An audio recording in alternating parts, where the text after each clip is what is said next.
Eh bien, bonjour à tous. Ravie d'être avec vous aujourd'hui donc, à l'Archipel. Je suis donc Isabelle Lambert, responsable prospective chez Léonard. Alors, très rapidement, Léonard est la plateforme d'innovation et de prospective pour le groupe Vinci.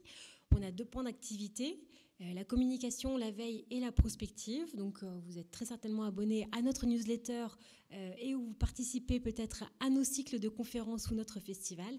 Et puis, donc, la prospective, donc j'ai la responsabilité.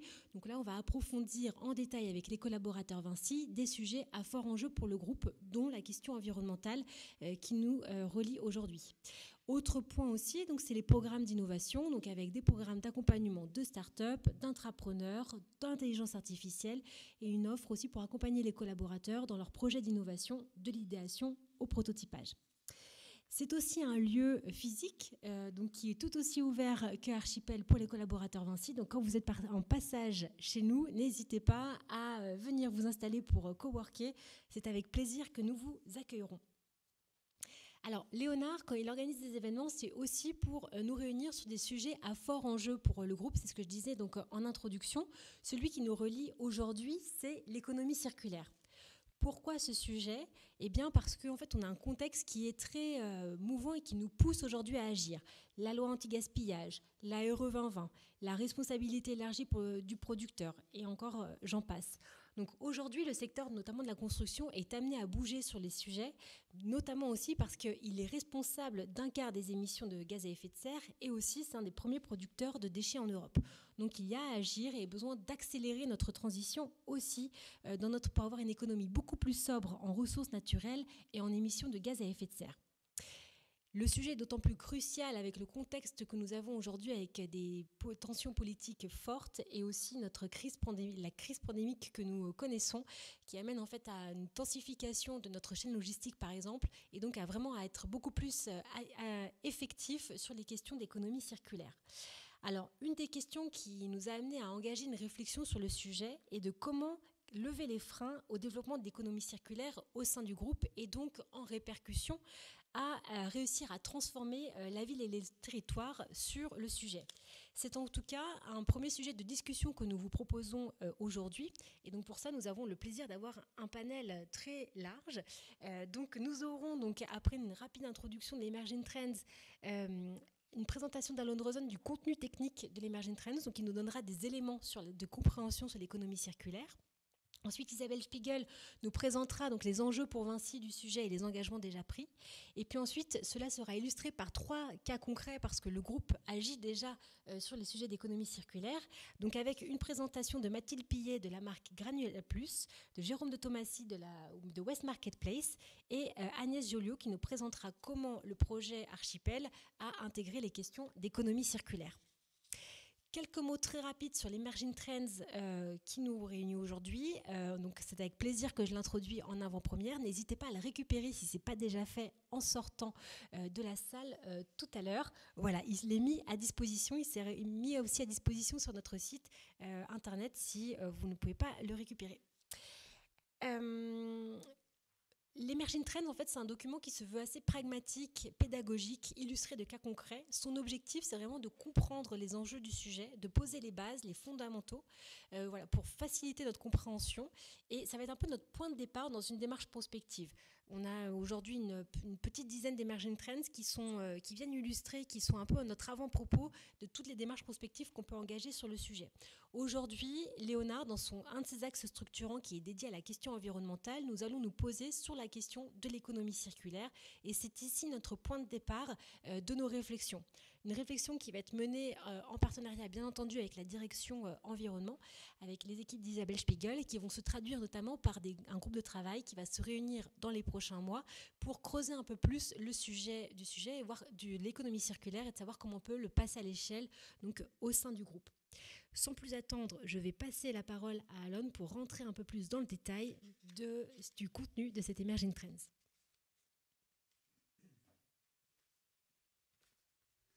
Merci Isabelle. Et bonjour tout le monde, vraiment ravi d'être là pour partager cette séance avec vous. Et je ne sais pas si tout le monde le sait, moi je suis le doyen de l'École des Ponts Business School, mais aussi professeur d'innovation et très passionné d'économie circulaire et très content d'avoir un peu contribué au contenu de ces emerging trends, le rapport sur l'économie circulaire. Et je vais vous expliquer en 2 mots pourquoi après. Mais juste pour que vous sachiez qu'on fait bien partie de la famille Vinci aujourd'hui. On est chez Léonard physiquement, on est au 5e étage. Et donc, ça nous fait doublement plaisir d'être là avec Martin Calnan, qui est le directeur d'Executive Education et qui a aussi fortement contribué à ce rapport et les contenus qui est dedans. Et les raisons pourquoi on est si fiers de participer et contribuer à ça, c'est que nous, on a fait un all-in sur l'économie circulaire déjà en 2015. Et on a décidé de créer ce qu'on appelle le Circular Economy Research Center, donc un centre vraiment dédié à l'économie circulaire. L'idée est venue en 2015, l'exécution était 2017. Et les premières années de notre existence, on a gagné 5 sur 7 projets européens sur le sujet. Aujourd'hui, on a presque 10 projets. Et on est donc leader mondial sur le projet européen dédié à l'économie circulaire. Et donc, voilà, les passions et maintenant un peu plus de connaissances aussi sont cumulées. On essaie de partager un peu de ce qu'on a appris en cours de route parce que c'est vraiment un sujet qui est émergent et les recherches sont en train d'écrire en même temps qu'on pratique. Donc, on apprend en marchant et pas mal sur le sujet. Et donc, pour les contenus, rassurez-vous, je ne vais pas vous lire les petits documents. Mais ce que vous allez trouver dedans, c'est vraiment les clés pour comprendre l'économie circulaire et avec une forte orientation pour les activités de groupe.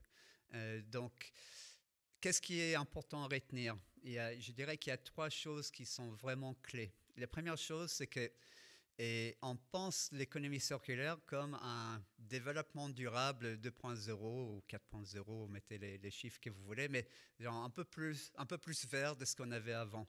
Et la réalité est vraiment tout autre. C'est que l'économie circulaire, c'est un business model et surtout un business model où il faut tout repenser de A à Z. Il faut passer d'une logique, ce qu'on appelle take, make, dispose, qui est un peu la logique linéaire d'aujourd'hui et de supply chain. Et on va changer d'état d'esprit et on va chercher à créer ce qu'on appelle des value cycles, donc des cycles de valeur.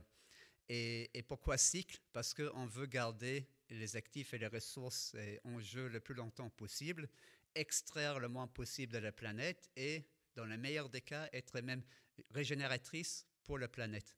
Donc là, c'est on va dire les circularités ultimes, c'est cet objectif-là. Mais ce qu'il faut comprendre, c'est que c'est un business model supérieur à l'existant. Et beaucoup de gens voient l'économie circulaire comme un nice to have, c'est les petites cerises sur le gâteau, ou une contrainte qui disent, bon, il faut qu'il y ait accepté un peu moins de rentabilité pour un peu plus de verdure. Mais la réalité, c'est si on le fait correctement, non seulement on peut baisser les coûts, améliorer les performances, mais on crée de nouvelles relations avec les utilisateurs, qu'on n'appelle plus consommateurs, mais bien utilisateurs, et on crée des relations durables avec nos utilisateurs. Et je vous donne un exemple. J'ai fait exprès aujourd'hui, j'ai mis mes baskets blanches qui sont d'une société Everlane qui joue dans les économies circulaires. Ils utilisent que des cotons organiques et sourcés responsablement.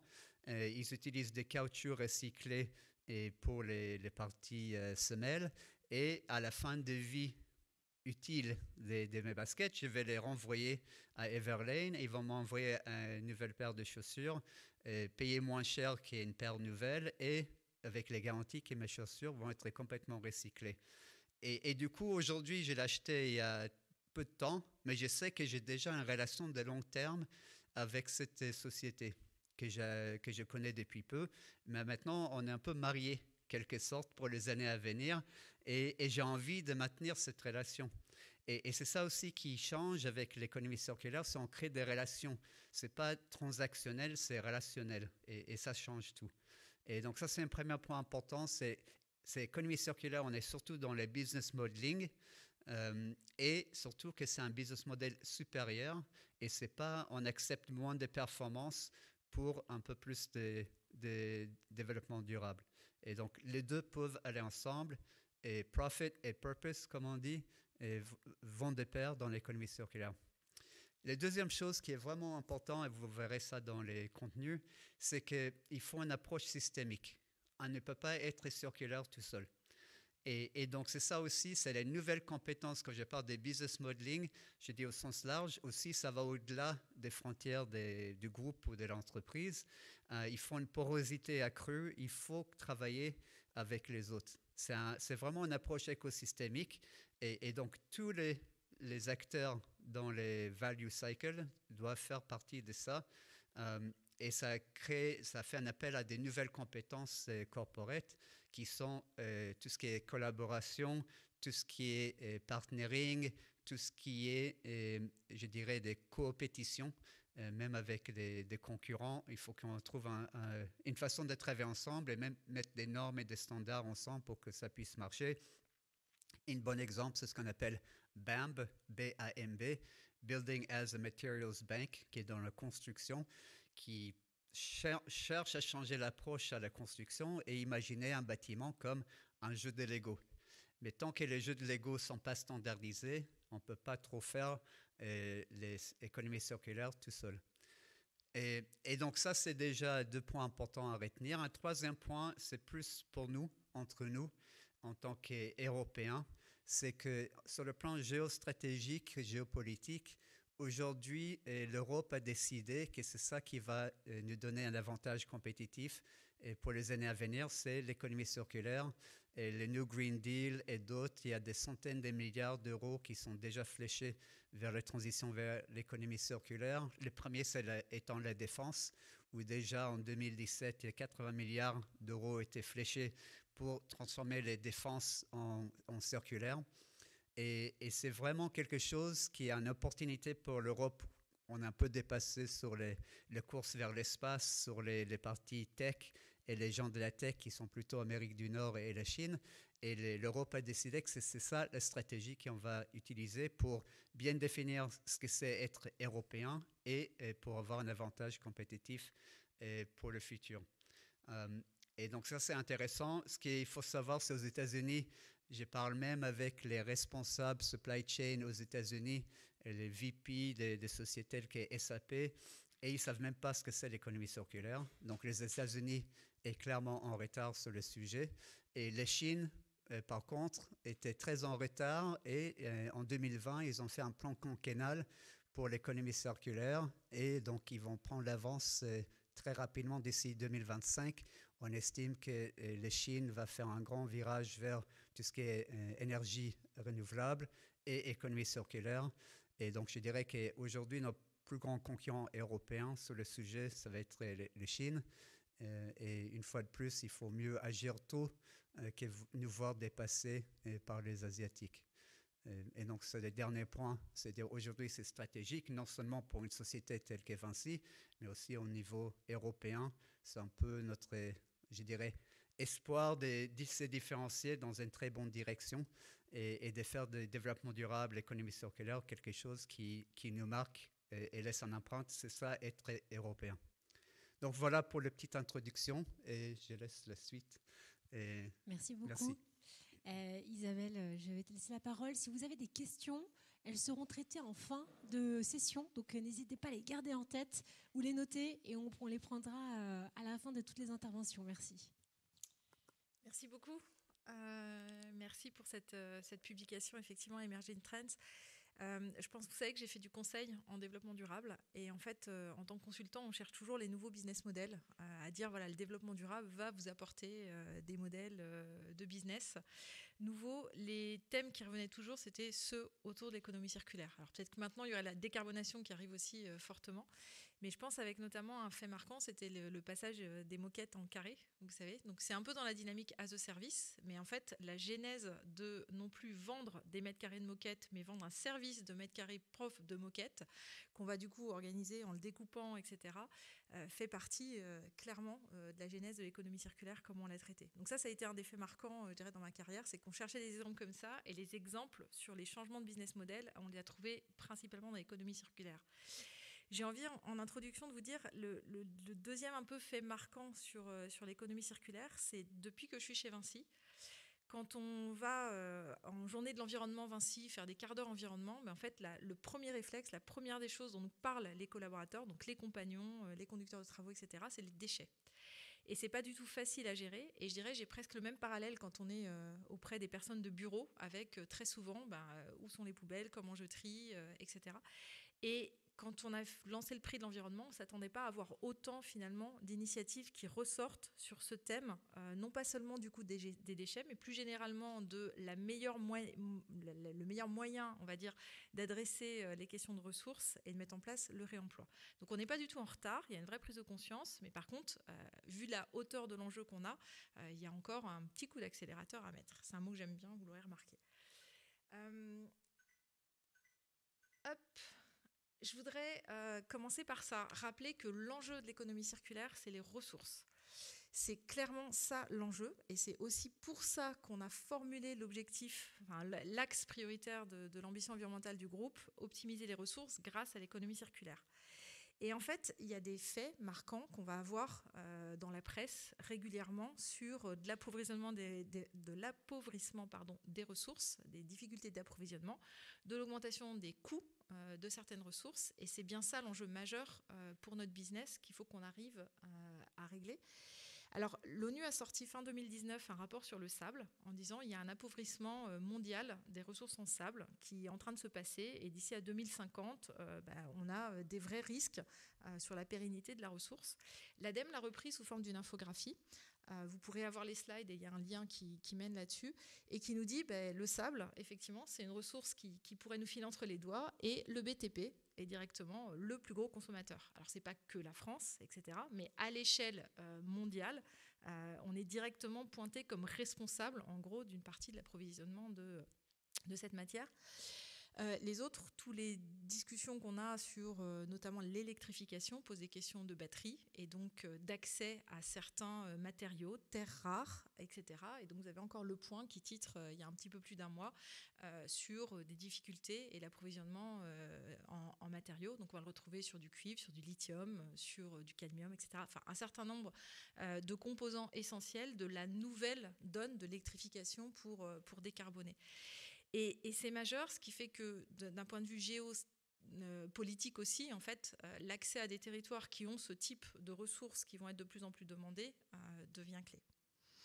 Alors, je vous décrypte un tout petit peu l'ambition du groupe. Donc, optimiser les ressources grâce à l'économie circulaire. On a fait le choix chez Vinci de dire, en fait, il y a plusieurs moyens d'action. Il y en a 3 principaux et qui sont vraiment reprécisés ici.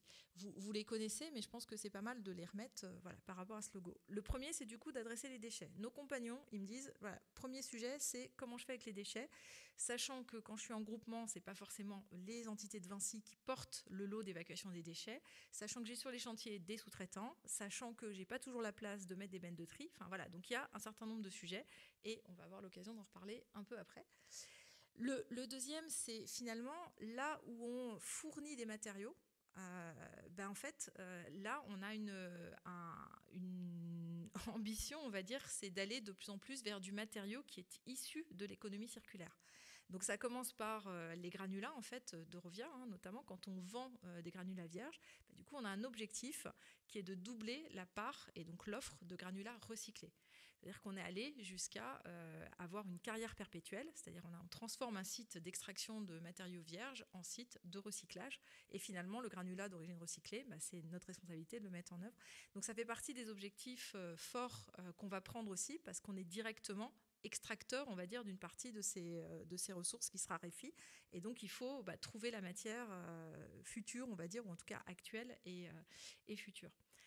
C'est aussi, finalement, quand Vinci Autoroute dit aussi, je vais boucler la boucle à une échelle relativement locale et territoriale, de se dire, mes frésas ou mes agrégats, en fait, que j'enlève de l'autoroute quand je fais de l'entretien autoroutier, je vais les remettre en majorité en service directement sur les autoroutes.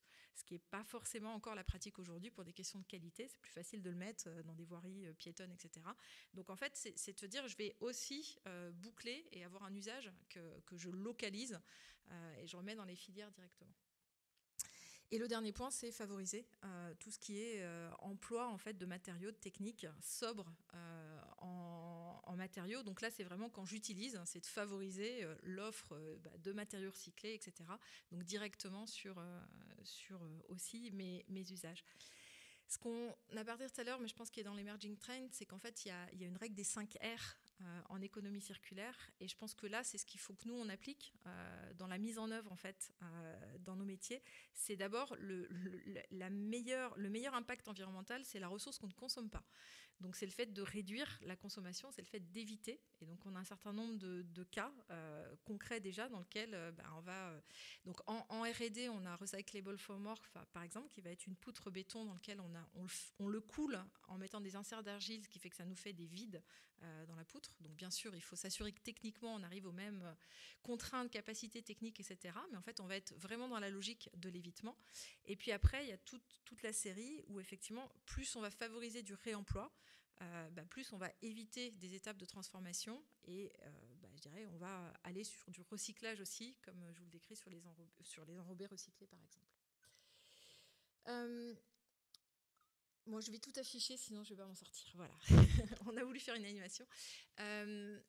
J'aime bien toujours lier l'environnement à la création de valeur. Et donc, il y a des niveaux de création de valeur qui fonctionnent ensemble et qu'il faut qu'on assure les uns après les autres. Le premier, c'est clairement la conformité et la gestion des risques. Tu l'as rappelé, Isabelle, il y a une réglementation qui ne va pas arrêter de s'amplifier sur le côté gestion des déchets, limitation des ressources, etc. etc. Donc ça, c'est ce qui est visible, c'est ce qui nous est déjà applicable et ce qui va du coup se renforcer, parce que quand j'entends que la Chine bouge, en général, quand ils bougent, ils vont assez vite sur la mise en œuvre des applications réglementaires. Donc c'est notamment directement dans nos métiers le 70% de déchets recyclés dans le BTP, c'est la responsabilité élargie du producteur qui va toucher les métiers du bâtiment. Et on est dans un état où la réglementation sort parfois avant d'avoir toutes les définitions. Donc effectivement, le concept de la REP est là et on n'a pas forcément encore toute la moulinette précise pour dire quels matériaux rentrent dedans, rentrent pas dedans, etc. Donc ça veut dire que certes, on peut attendre que ça arrive et que ce soit défini, mais ça veut dire qu'on a aussi une capacité d'influence sur ces éléments-là. L'autre gestion des risques, c'est clairement l'augmentation des coûts. Et c'est ce qui a fait bouger un certain nombre d'industriels dans le passé. C'est ce qui nous a fait bouger, sur la signalisation, par exemple le marquage au sol des peintures dans lequel on utilise du dioxyde de titane. En fait, il y a un moment donné où les coûts ont fait x2 parce qu'il y a un appauvrissement, décidément, au niveau mondial qui était en train de se poindre. Aujourd'hui, c'est réglementé. Il y a une certaine partie qui est interdite en fait à l'usage, mais il nous a fallu prendre de l'avance pour réussir à substituer ce matériau-là. Et du coup complètement maîtriser cette augmentation de coûts. Le deuxième niveau de création de valeur, c'est clairement l'efficacité opérationnelle et donc la gestion des coûts. Donc on va commencer par du basique.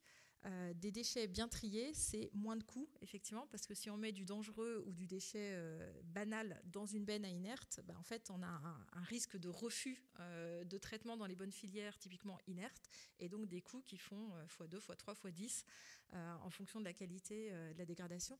Donc ça, c'est du très basique, mais on a encore des vraies marges de manœuvre sur nos chantiers.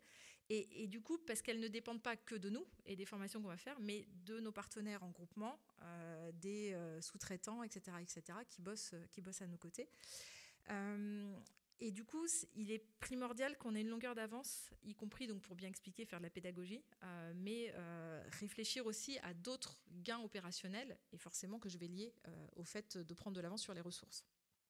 Et puis, le troisième niveau, c'est aussi les fameux business models qui ont marqué mon expérience de consultante. C'est finalement réfléchir à comment dans nos métiers, on va prendre de l'avance, faire de l'économie circulaire aussi dans la gestion de nos projets quotidiens un avantage concurrentiel parce qu'on l'aura traité bien en anticipation d'un certain nombre de risques, etc. Et puis potentiellement mieux que la concurrence. C'est des business spécifiques et on va voir des réalisations tout de suite. Et je pense que c'est important de garder en tête, encore une fois, c'est formulé par optimiser les ressources grâce à l'économie circulaire. Pour nous, pour nos métiers, il est primordial qu'on sécurise effectivement les chaînes d'approvisionnement des ressources, soit d'origine circulaire, on va dire, ou des nouvelles ressources sur lesquelles nos métiers vont se baser. Donc voilà, l'objectif ici de ces 3 piliers de valeur, c'est clairement de continuer à prendre une longueur d'avance. On est dans un monde où de plus en plus de personnes parlent d'économie circulaire, c'est réglementé, etc.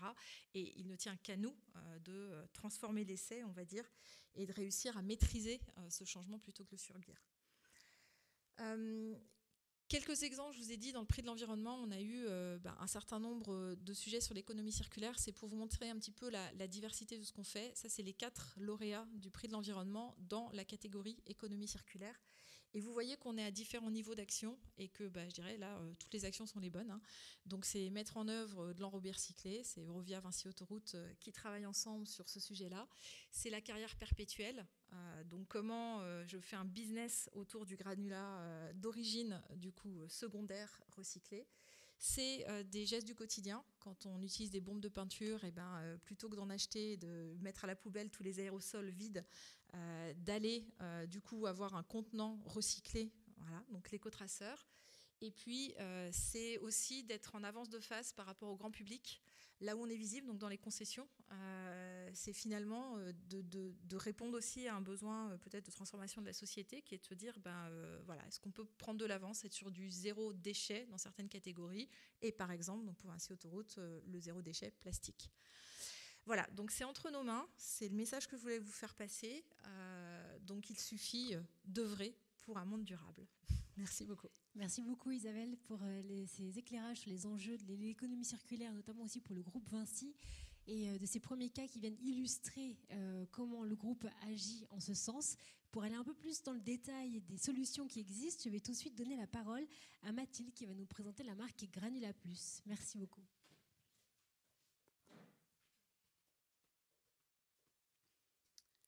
C'est là-dessus qu'on appuie pour...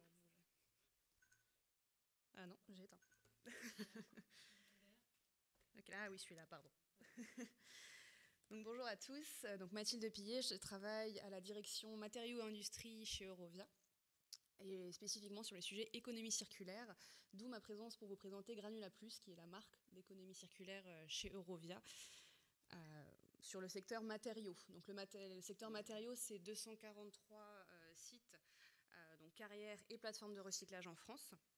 Et c'est entre 40 et 50 millions de tonnes de granulats qui sont produits et commercialisés chaque année, granulats naturels et recyclés. Et donc Granula Plus, c'est pas né, ça a été relancé plutôt suite aux objectifs Vinci qui ont été annoncés. Et donc ça nous a amené à réfléchir sur comment passer d'une économie linéaire à circulaire sur l'ensemble de nos sites, comment doubler notre production de granulats recyclés. Et bien, par le biais de Granula Plus, en le lançant à l'échelle nationale. Avant, ça existait déjà avant, mais pas à l'échelle nationale. Donc Granula Plus, c'est 130, alors même 137, si je prends les chiffres 2021 maintenant qui sont sortis, c'est 137 plateformes et carrières qui sont Granula Plus en France. Et donc, ça marche ? Oui, pardon. Et le concept de Granula Plus, donc c'est sur nos sites Granula Plus, récupérer des déchets d'au moins une des 8 filières que nous avons identifiées, donc les déchets de travaux publics, les déchets du bâtiment, les déchets des enrobés, les terres excavées de chantier notamment, les déchets des industries, donc tout ce qui va être laitier ou sable de fonderie par exemple, les déchets ferroviaires, le ballast et les traverses, béton, les sédiments de dragage et les mâches fer. Ces déchets, le but c'est d'en faire une ressource secondaire et de proposer principalement 3 gammes de granulats à base de recyclés, donc pour le béton, pour les travaux publics et les enrobés. Ah, on n'entend pas. Ah oui, oula, pardon. Donc, pour aller plus loin, parce que là, effectivement, c'est l'économie circulaire que l'on connaît, hein, on recycle, on récupère, on recycle et on revend derrière.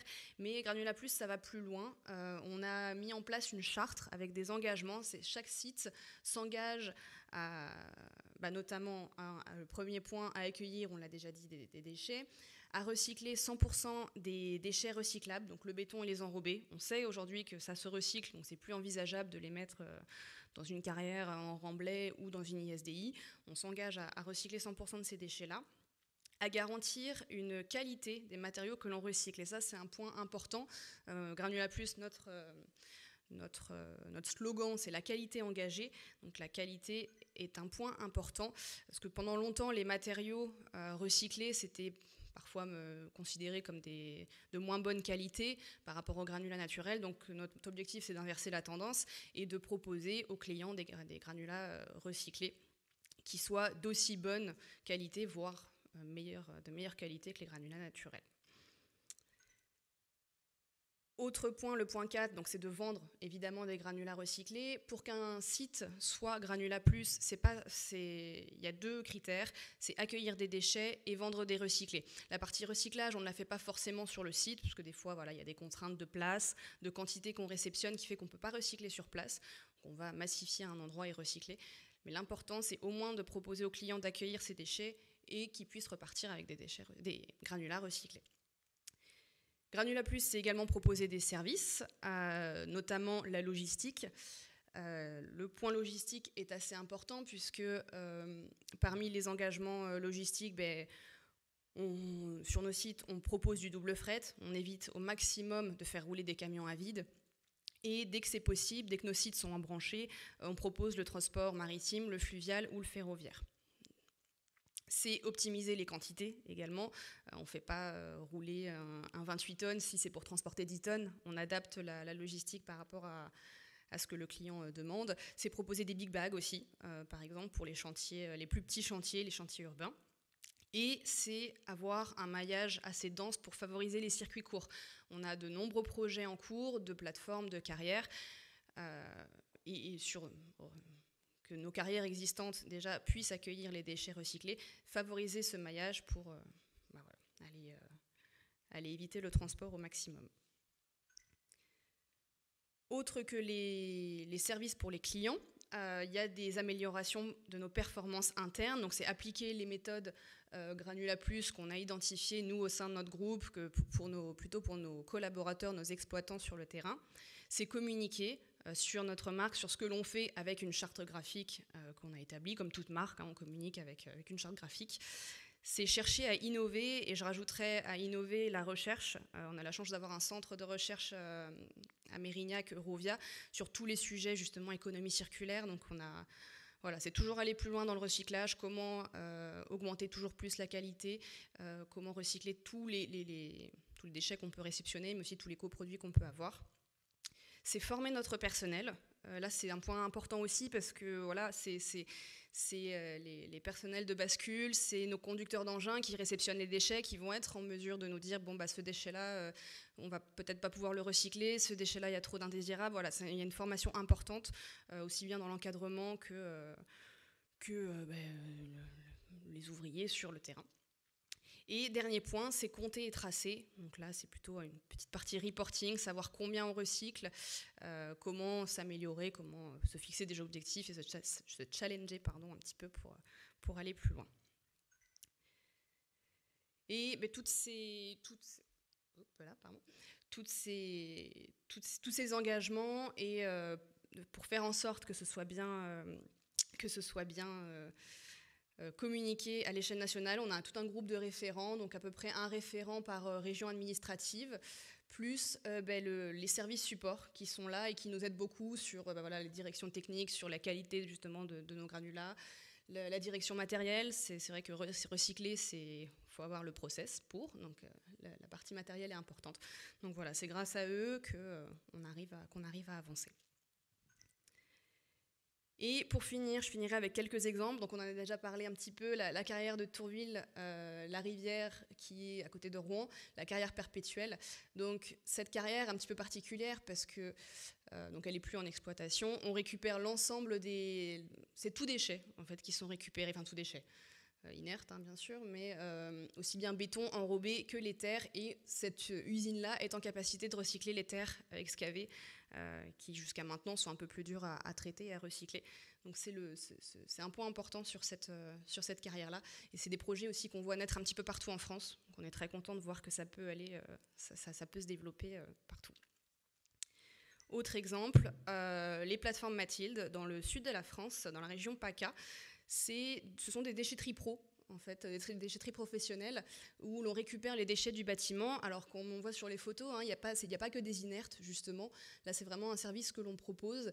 Nous, on récupère ces déchets du bâtiment et qu'on va trier, logiquement. Enfin, ce qui nous intéresse, c'est la fraction minérale, parce qu'on est avant tout on vend des granulats avant tout, mais on arrive comme ça à trier les indésirables. On trie également le bois qu'on va valoriser dans d'autres filières, etc. Donc, c'est un projet pareil qui est né dans le sud et qui se développe un petit peu partout en France. C'est bon, c'est fini. Ouais, tant pis pour le dernier exemple. Voilà. Si ça vous intéresse, le dernier exemple, c'est Solar. Ils ont un groupe, la gamme Solar recyclée. Ils ont un site internet, donc je vous invite. Eh bien, merci beaucoup. Merci beaucoup pour ces éclairages et explications sur le fonctionnement de cette marque Granula Plus. Agnès, la parole est à toi pour nous faire un retour d'expérience sur l'économie circulaire appliquée à l'archipel. Donc effectivement, l'idée était de répondre à la question, est-ce qu'on a fait quelque chose Est-ce qu'on a fait quelque chose sur l'archipel en économie circulaire? Donc bien sûr, la réponse n'est pas non. L'idée était de vous présenter ce qui a été fait, de vous informer en avant-première qu'on vient d'être référencé en février Cradle to Cradle Inspired Building par le HUI, l'Institut environnemental de Hambourg. Donc le Cradle to Cradle, qu'est-ce que c'est? C'est quasiment une philosophie, littéralement, c'est du berceau au berceau. Pardon, oui, je suis un peu petite. Donc littéralement, c'est du berceau au berceau. L'idée est de dire il n'y a pas de début, il n'y a pas de fin. C'est donc que tout peut être considéré comme une ressource. La notion de déchet disparaît. Ce n'est pas forcément intuitif pour un concepteur. Dès le début de l'opération, on veut un bâtiment qui se veut durable, de se dire il faut que je réfléchisse à sa démontabilité, à sa nouvelle vie plus tard. Parce que ce n'est pas le but tout de suite, mais c'est quelque chose qui s'anticipe. Et l'idée est vraiment de réfléchir au bâtiment comme une ressource pour plus tard. Donc le référencement du projet, c'est différent de la certification. La certification C2C, c'était pour les produits, on va en parler au slide après. Et le référencement, le projet référence les projets qui ont un impact positif, globalement une valeur ajoutée pour la santé et l'environnement, et qui ont un effet inspirant, notamment dans les matières d'économie circulaire. Comme je vous l'indiquais, il n'y a pas que le sujet de l'économie circulaire, il y a également tous les autres critères qu'on retrouve dans les autres certifications et labels qu'on s'était fixés, qu'on a obtenus en objectif. Mais pour le sujet particulier des matériaux du C2C et des matériaux C2C, donc on s'était fixé un objectif d'avoir au moins 30% de matériaux qu'on puisse qualifier de C2C, certifiés C2C ou C2C équivalent. C'est notre BET C2C de réseau qui a fait les vérifications pour pouvoir dire qu'ils ne sont pas certifiés, mais ils pourraient l'être. Rapidement, un matériau C2C, la certification regarde différents critères. Bien sûr, le recyclage, l'utilisation de matériaux recyclés et le recyclage plus tard, la recyclabilité, mais également des matériaux sains. L'idée, c'est de dire non seulement les matériaux n'ont pas de matière toxique, mais c'est de dire on connaît exactement la composition des matériaux pour pouvoir s'en servir plus tard. C'est très important de connaître exactement de quoi est composé le matériau. Il est essayé de regarder les éléments en termes pour la fabrication, en termes d'énergie renouvelable, de soins, de réduction du carbone, d'émissions de carbone, la gestion de l'eau et même le côté RSE de l'entreprise. Donc en fait, l'idée, c'était vraiment de penser le bâtiment comme circular ready, comme une banque de matériaux, comme un gisement pour plus tard. Pas tout de suite, mais pour plus tard, et également en termes de maintenance quotidienne, un peu plus courante du bâtiment. L'idée, ça s'appuie vraiment sur la notion de passeport circulaire, d'avoir une véritable carte d'identité des matériaux mis en œuvre. C'est important de pouvoir les connaître, de ce que je disais, de connaître leur composition pour pouvoir s'en servir plus tard. Donc, de savoir qu'il y en a, de savoir les retrouver. Sur la maquette, il y a des indicateurs qui permettent de montrer quels matériaux sont C2C pour pouvoir aller rechercher leur passeport circulaire et avoir toutes les informations qui sont donc données à la maintenance pour pouvoir faire un processus d'exploitation circulaire. Tout à l'heure, je vous disais, on a 30%, donc l'objectif de 30% de matériaux qui soient C2C. En toute honnêteté, dans les 30%, on a le béton et les façades. Donc, vous allez me dire, si on prend le béton, le façade, 30%, on arrive facilement. Alors, facilement, non, c'était quand même pas facile. Effectivement, on aurait pu aller plus loin, Mais l'idée, c'était vraiment d'initier la démarche. Il faut remettre quand même dans le contexte de 2016. La conception a commencé en 2016. Le réemploi, on en parlait, mais on n'osait pas trop. Le C2C, on en parlait, on ne savait pas trop ce que c'était. Donc l'idée, on s'est dit, on va essayer de mettre ça en place pour ensuite, plus tard, lancer de manière un peu plus poussée le sujet. Une autre forme de circularité sur le projet, qui est pour moi un enjeu aussi très fort du projet, auquel on ne pense pas forcément, mais c'est le recyclage urbain, redonner vie à la ville. Donc on voit effectivement le terrain avant, le terrain après. On a réinventé le foncier, on a redonné vie à une friche ferroviaire en superposant les usages avec une gare qui passe sous la tour. En superposant les usages, on a évité l'étalement. On a réussi, pour moi, c'est vraiment un des gros challenges aussi de l'opération qui a été relevé, un challenge architectural, administratif, avec une division en volume assez complexe, réglementaire et technique. Donc là, je vous ai montré, effectivement, on voit les trains qui passeront sous la tour. On a aussi le parking qui s'étale un peu sous le trottoir. Donc, et la division en volume un petit peu complexe qu'on a réussi à relever. En conclusion, en toute transparence, l'économie circulaire, si on parle de l'archipel, ce n'est pas le premier enjeu auquel je pense. C'en est un parmi tant d'autres. C'est un challenge qui a été relevé parmi tant d'autres. On aurait pu le plus pousser, comme je disais, c'est à remettre dans le contexte de l'époque où le réemploi pour une opération de 60 000 m², ça nous semblait un peu compliqué, on n'y pensait pas encore. Il y avait beaucoup de freins à l'époque qu'on arrive maintenant à lever, qui sont les freins d'assurance, les freins de connaissance justement des matériaux et les freins des clients. Donc effectivement, on aurait pu plus pousser le sujet en termes aussi de réflexion sur la démontabilité et le réemploi. Mais c'est une démarche qui a permis de donner des automatismes dans les prescriptions, de choisir des matériaux C2C, réutilisables, réemployables, d'initier une démarche, d'embarquer tous les acteurs avec nous, les concepteurs, les entreprises, les utilisateurs. On a 80% du mobilier qui est C2C équivalent, et la maintenance, bien sûr.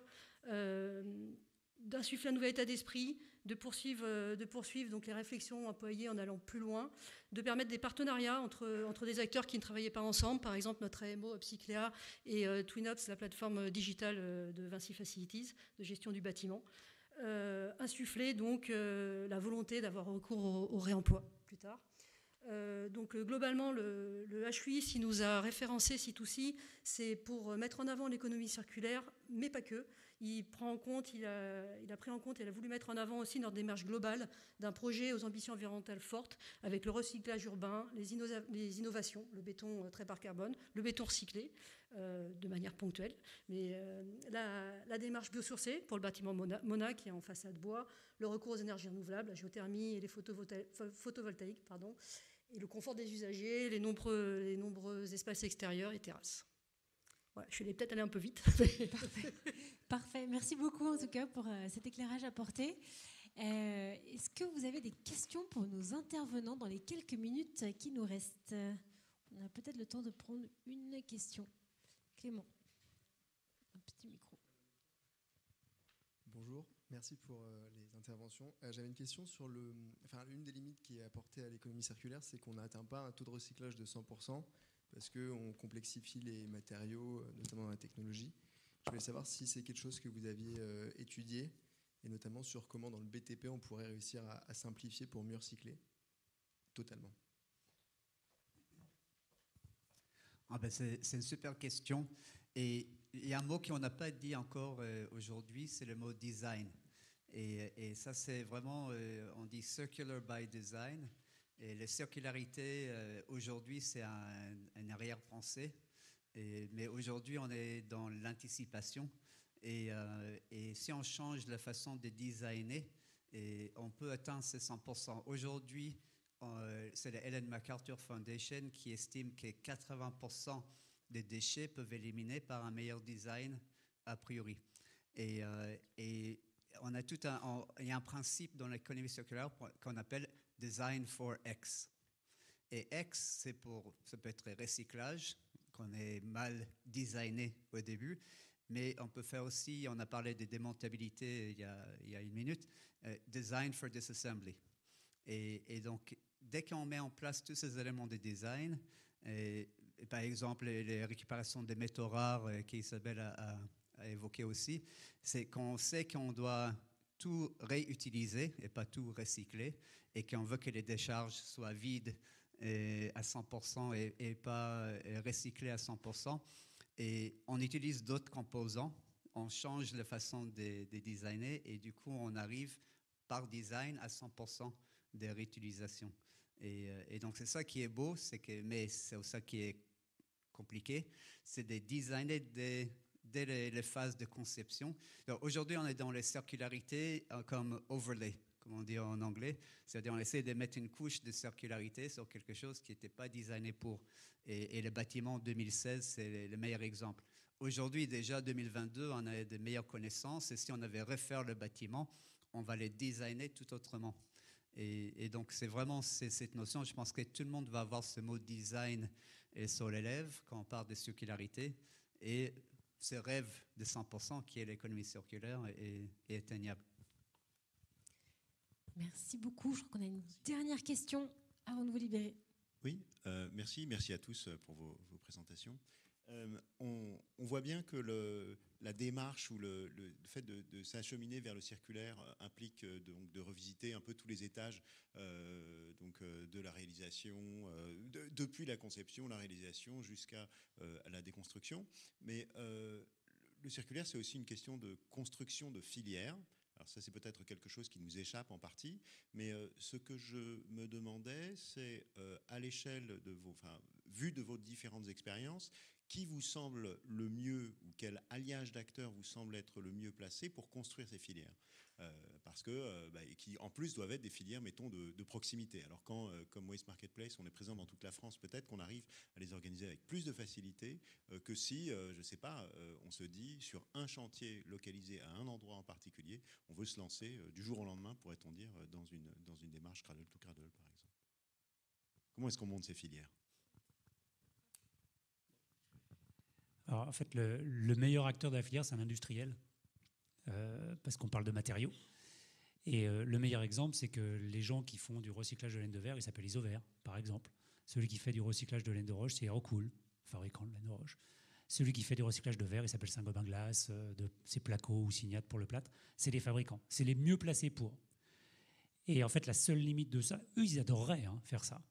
La seule limite de ça, c'est est-ce qu'on est d'accord pour payer plus cher ? En fait, aujourd'hui, non.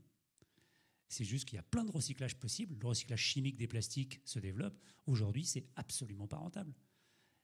Aujourd'hui, moi, il y a plein de plastiques qui sortent des chantiers, mais il y a un peu de terre dessus. La filière plastique, elle n'en veut pas. Elle n'en veut pas parce que de toute façon, ça va l'obliger à mettre des coûts de lavage, de préparation qui sont plus chers que d'acheter de la matière vierge. Donc l'industriel est mieux placé, mais la limite pour que l'industriel il investisse, parce que dans un process, c'est plutôt 15, 20, 30, 40 millions d'euros, en fait, c'est est-ce qu'on sera tous d'accord pour payer un peu plus cher ? Pendant un temps. Merci beaucoup. Écoutez, je vous propose d'en arrêter là pour les questions. Il ne me reste plus qu'à vous remercier chaleureusement pour la qualité de vos interventions, les éclairages apportés sur les enjeux de l'économie circulaire et comment déjà on peut engager la transition chez Vinci. Merci beaucoup.